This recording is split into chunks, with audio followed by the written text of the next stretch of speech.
Olá, tudo bem? Neste vídeo eu quero falar sobre a reforma tributária que está neste momento em discussão no Brasil e que espero que venha a ser aprovada. Quanto a mim, essa reforma vem já extremamente atrasada, já devia ter sido feita pelo menos uns 30 anos atrás. Só para terem uma ideia, o IVA, que é uma das propostas principais dessa reforma, já foi implantada em Portugal, em 1986, portanto quase 40 anos atrás, para verem quanto está atrasada. O regime tributário no Brasil é um regime eh, que é considerado o pior sistema tributário do mundo. É extremamente complexo, as empresas gastam uma fortuna só para manter, para calcular os impostos que têm que pagar, e isso, ao contrário do que as pessoas podem pensar, isto tem consequências diretas no dia a dia das pessoas, porque a partir do momento que a empresa tem uma série de custos só para calcular os impostos, é evidente que esses custos elas têm que buscar em algum lado. E algum lado o que é? É no aumento de preços dos produtos. Portanto, quando você vai comprar um produto no mercado, está embutido no preço desse produto os custos que a empresa teve, por exemplo, só para pagar impostos, o que é um absurdo. Não quer dizer que as empresas não têm que ter custos para calcular os impostos. O que não faz sentido é que esses custos sejam de tal forma significativos que tenham um impacto nas contas das empresas ao ponto de fazer com que o sistema tributário seja considerado o pior do mundo. E se não bastasse isso, por ser um sistema tributário mal feito e muito pouco transparente, as empresas têm problemas porque muitas vezes acabam por ter problemas judiciais porque calculam mal e podem ser não ser até intencional, mas também acaba por gerar sonegação fiscal e sistematicamente as empresas a ter que recorrer à justiça e com todos os problemas que isso acarreta. Agora, não é, então, e o principal motivo é por esse ter sido demorado tanto tempo para finalmente avançar, não é, quanto a mim, o sistema tributário ideal. O sistema tributário deve procurar o ser mais justo possível. E a partir do momento que esse deve ser o princípio, toda a gente acho que concordará comigo que um sistema tributário tem que ser justo. O que quer dizer isto? Quer dizer que, para ser justo, cada pessoa deverá pagar em proporção direta aquilo que ganha. Portanto, deve ser um sistema equilibrado, em que uma pessoa que ganha menos paga menos, aqueles que ganham mais pagam mais. E então, e qual é o tipo de imposto mais injusto que existe? É o imposto sobre o consumo. Porquê? Porque o imposto sobre o consumo não diferencia a renda da pessoa. Quando uma pessoa que ganha o salário mínimo vai comprar um quilo de arroz, ela vai pagar exatamente o mesmo imposto que o milionário. Portanto, o imposto que está embutido nesses bens é exatamente igual. Portanto, cria-se aqui uma distorção enorme e, além disso, o que acontece é que, quanto menos a pessoa ganhar, maior a tendência para que no final do mês não sobre dinheiro nenhum, ou seja, que ela tenha que usar toda a sua renda para satisfazer as suas necessidades, quer dizer que 100% da renda acaba por estar sujeito ao imposto. Por outro lado, aquelas pessoas que têm rendas muito acima do salário mínimo, essas acabam por pagar, ter uma boa parte da sua renda livre de impostos. Mas eu vou pôr aqui um dado concreto para tornar as coisas mais fáceis. Vamos imaginar uma pessoa que ganhe 3 mil reais, por hipótese. Esses 3 mil reais é o necessário que a pessoa tem, ou até ficará abaixo do necessário, para ela viver todo o mês. Quer dizer, ela recebe o salário, no final do mês nada sobra, todo o dinheiro dela, ela acabou por ter que usar para consumir. O que é que isto quer dizer?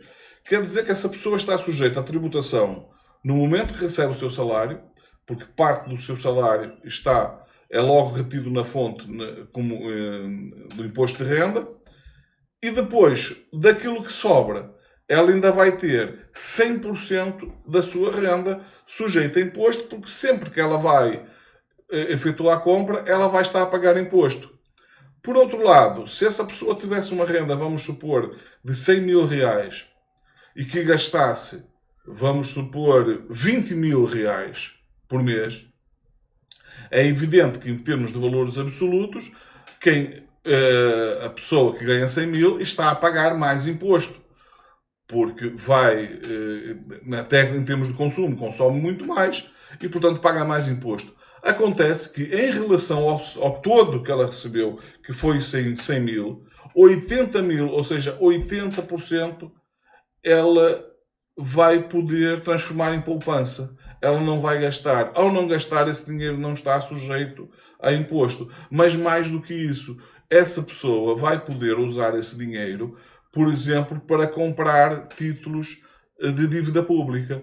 Ao fazê-lo, o que acontece? Ela vai receber juros. E esses juros são pagos com o quê? São pagos com os impostos. Ou seja, em certa medida, ela está a receber de volta uma parte dos impostos que pagou e, inclusivamente, impostos pagos por outras pessoas que podem muito menos do que ela pagar imposto. Portanto, o imposto sobre consumo é de todos os impostos mais injustos. Agora, pode-se acabar com o imposto sobre consumo totalmente? Eu entendo que não, porque eu acho que há alguns produtos que deverão estar sempre sujeitos ao imposto, quanto mais não seja por uma questão de regularização do seu preço. Me refiro, por exemplo, a produtos, por exemplo, como o tabaco.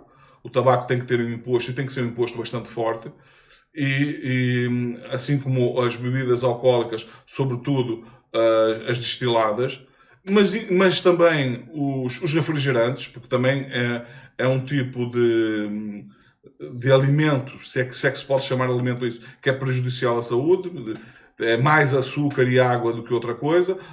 Da parte da água não haveria problema, mas a quantidade de açúcar é absurda. Aquilo não serve como alimento e, portanto, eu acho que também deve ter um imposto.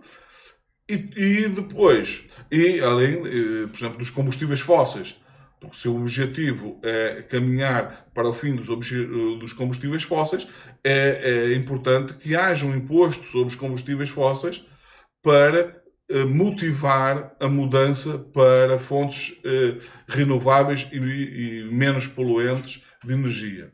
E aqui, inclusivamente, eu proporia duas coisas. Em relação aos impostos cobrados que tenham a ver com impacto na saúde pública, esse dinheiro deveria ser integralmente usado para os cuidados de saúde, uma vez que essas pessoas, ao consumir esses produtos, vão estar mais sujeitas à doença, elas vão ter que recorrer mais ao sistema de saúde, então elas, ao comprar, estarão, nessa medida, a ajudar a financiar o serviço de saúde que depois vai cuidar delas e dos outros cidadãos, evidentemente. E em relação aos combustíveis fósseis, por exemplo, esse dinheiro poderia ser usado para criar incentivos aos investimentos em energias não poluentes ou, inclusivamente, para subsidiar os preços dos combustíveis não poluentes ou energias renováveis. Agora, é evidente que ao fazer-se isto, isso ia ter um impacto enorme nas contas públicas, seria necessário compensar o Estado dessa arrecadação que ele deixaria de fazer. E como é que seria recompensado isso?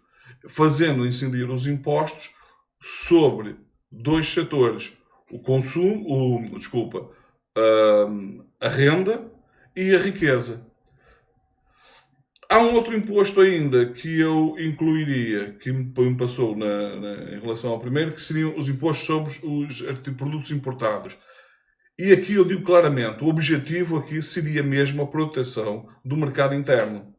Porque existe uma demagogia muito grande de que, por exemplo, os países da Europa, os Estados Unidos, querem que os outros países abram as suas economias.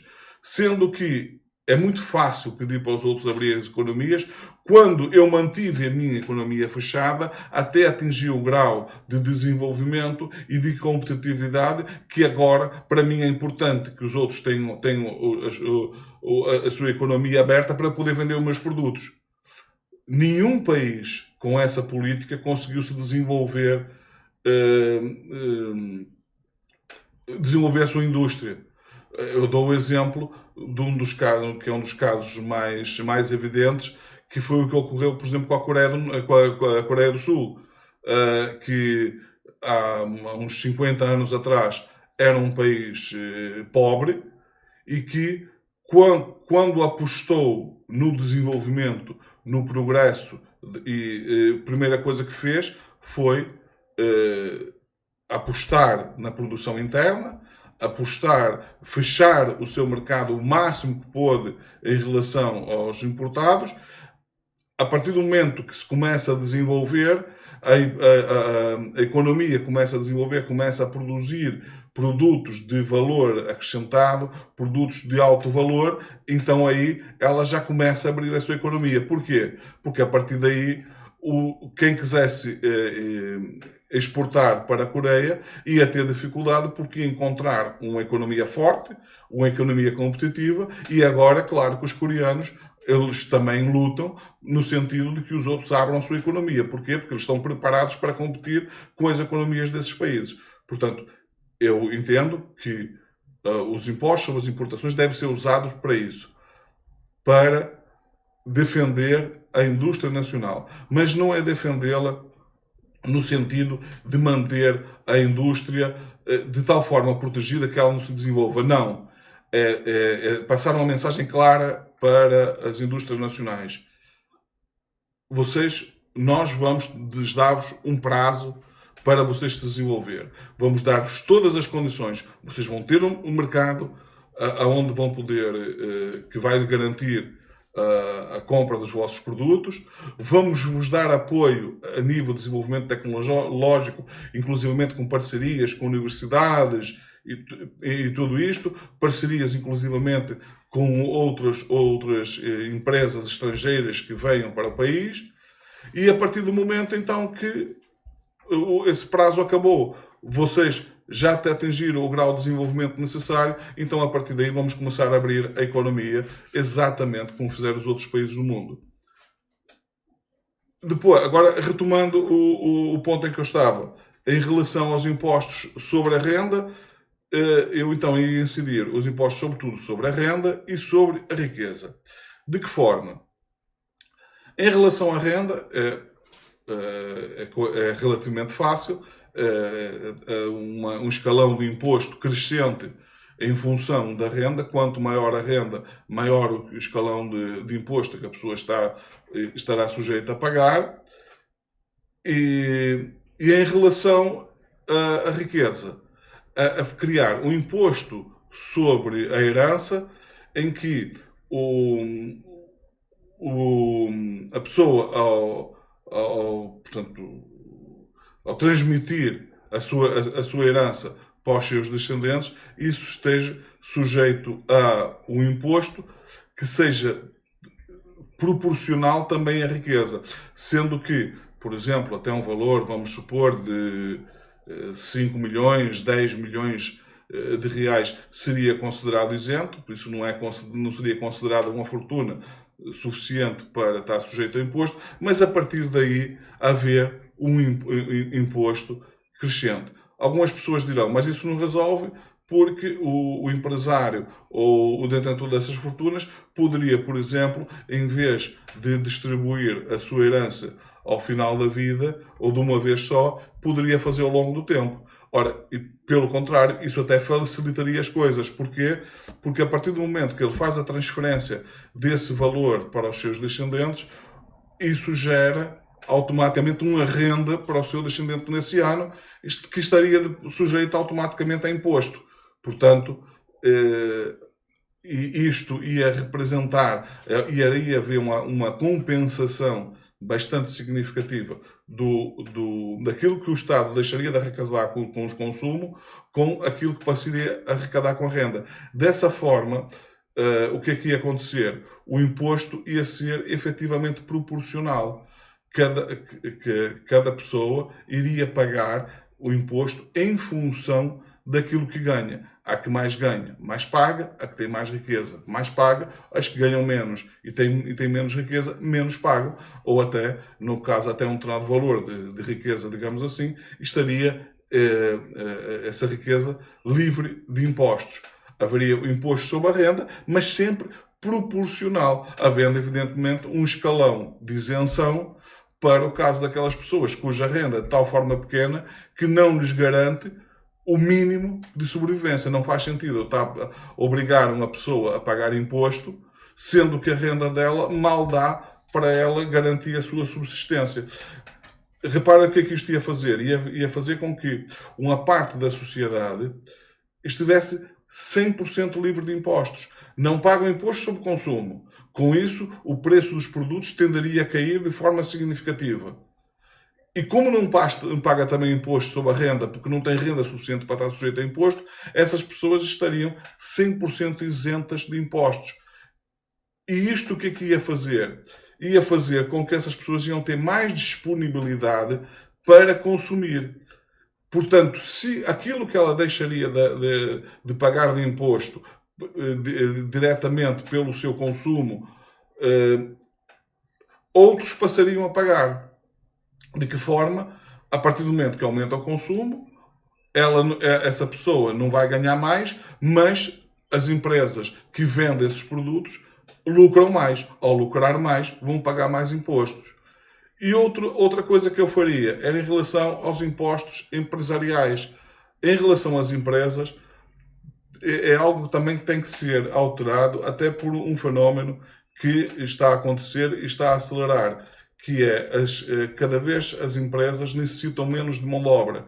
Cada vez com a automação, as empresas vai acontecer em algum momento, em breve, que vão começar a abrir fábricas em que toda a parte da produção eventualmente não estará ninguém a operar as máquinas. Todo o processo será automatizado. O que é que isto vai acontecer, vai levar? Isso vai levar a que as empresas consigam ter uma margem de lucro absurda, mas isso não se reflete como benefício, nem para a sociedade na forma de postos de trabalho, nem para o Estado na forma de tributação pelo trabalho. Então, eu entendo que no caso das empresas deveria-se criar um imposto em que ter-se criada uma fórmula matemática na qual o cálculo do imposto da empresa tenha uma relação entre o lucro per capita, ou seja, o lucro que a empresa teve a dividir pelo número de postos de trabalho que ela gera, postos de trabalhos diretos que ela gera, tendo também a relação à massa salarial, ou seja, o lucro versus a massa salarial, e aqui tendo em conta que não deveria entrar nessas contas os gastos com a administração, para evitar aquela situação da empresa que teria uma massa salarial bastante elevada, não porque paga salários justos aos seus funcionários, mas porque paga altíssimos salários muito acima do normal à administração. Então, esses altos salários estariam fora da conta, a massa salarial que iria contar era do trabalhador, não a nível da administração. Então, em função disso, a empresa passaria a pagar impostos ao Estado. O que é que isto vai fazer? Ela retira a questão do pagamento que acontece hoje pelo facto das empresas que empregam mais acabar por pagar mais imposto, o que é outra distorção, não faz sentido. Deve ser exatamente o contrário. Quanto mais uma empresa emprega, quanto melhores salários ela paga, menos impostos ela deveriam pagar. E, portanto, no caso dessas empresas que optem por um processo de automação e que empreguem menos gente, esta fórmula iria prejudicá-las em termos de impostos. Porque ao pegar no lucro gerado e dividir por número de postos de trabalho, como ela emprega menos, automaticamente ia pagar mais. Como a massa salarial automaticamente também seria menor, porque empregando menos, elas têm menos custos com o trabalho, ainda iria agravar ainda mais. Dessa forma, essas empresas acabariam por compensar o eventual aumento do desemprego que pudesse ser gerado.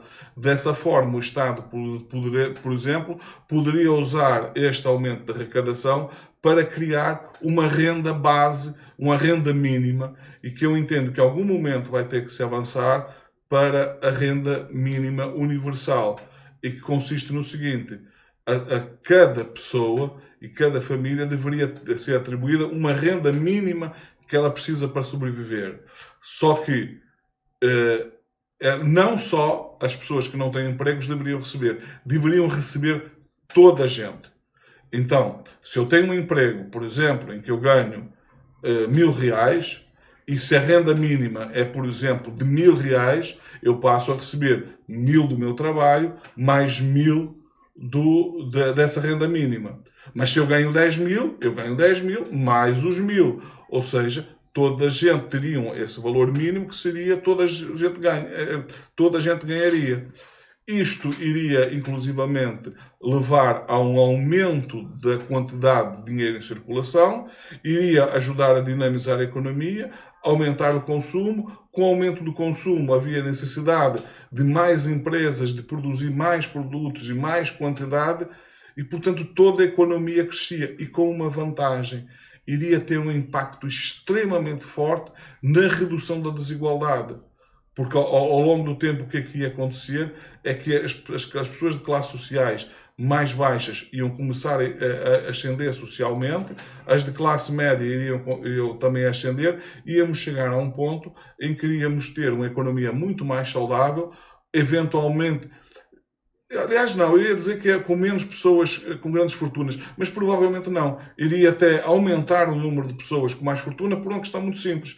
Com o aumento do consumo, o que é que ia acontecer? Ia haver mais dinheiro a ser movimentado, e esse dinheiro tende a ir, evidentemente, para quem mais investe, para quem tem disponibilidade para criar empresas, criar negócios, que, tendo um mercado de consumo, elas também, mesmo pagando mais, pagando melhor aos seus funcionários, aumenta a sua arrecadação, já não em termos de volume, mas em termos de quantidade. Ela pode ganhar menos, eventualmente, por unidade, mas como o número de unidades vendidas é muito maior, a renda automaticamente aumenta. Portanto, eu apostaria muito mais num sistema tributário que fosse por esse caminho. Agora, o sistema tributário no Brasil está de tal forma defasado da realidade, está tão atrasado, que o primeiro passo tem efetivamente que ser este. Agora, é uma reforma tributária que, quanto a mim, daqui por 10 anos no máximo, tem que se voltar a ser discutida, no sentido de reduzir ainda mais, e cada vez de forma mais drástica, os impostos sobre o consumo, e aumentar o imposto sobre a renda e sobre as grandes fortunas. Se você continua a gostar destes vídeos, não se esqueça de dar o seu like. Se não gosta, dê o seu dislike, que toda opinião é válida. Comente, diga o que é que você acha, se concorda, se não concorda, que eu tratarei de responder. Eu, tanto quanto possível, respondo a todos os comentários, e vamos respeitar-nos uns aos outros, sempre fazendo comentários sem entrar em ofensas, e da forma mais educada e democrática possível. Ficam por aqui, fiquem bem, vemos no próximo vídeo.